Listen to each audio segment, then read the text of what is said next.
भरपूर असे हे ठिकाण बेल्ल्यानजीक गुप्त विठोबा असे ओळखले जाते। त्याचबरोबर मोठ्या संख्येने भावी भक्तांची सकाळपासून अगदी रात्री 12 वाजल्यापासून गुप्त विठोबा बांगरवाडी या ठिकाणी मोठ्या संख्येने भावी भक्तांची गर्दी पाहावयास मिळते।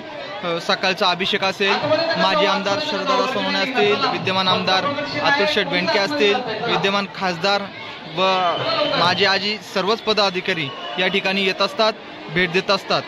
गुप्त विठोबा हे प्रति पंढरपूर म्हणून ओळखलं जाणारं बांगरवाडी बेल्ल्यानजीकच हे गुप्त विठोबा या ठिकाणी सुंदर असं मंदिर आहे। या ठिकाणी एकादशी निमित्त मोठ्या संख्येने भावी भक्त या गुप्त विठोबाचे दर्शन घेत असतात।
पिंपळ म्हणजे जे ऑक्सिजन देणारे वृक्ष आहेत, पिंपळ असेल, लिंब असेल, वड असेल, तर परंतु फॉरेस्टच्या माध्यमातून आम्हाला मेसेज आला का त्या कॉन्ट्रॅक्टरला सांगण्यात आलं तुमच्या मंदिराच्या वरच्या बाजूला तुम्ही काही त्याच्या इंटरफेअर करायचं नाही, अन्यथा तुमच्यावरती गुन्हे दाखल केले जातील।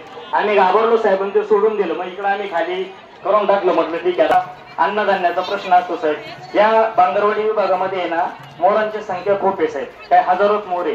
तालुक्यामध्ये तुम्ही बातम्या यायला कदाचित वाचणार, देवस्थानचे काही माणसं आम्हाला योग्य ते मार्गदर्शन करा, ही तुम्हाला नम्र विनंती।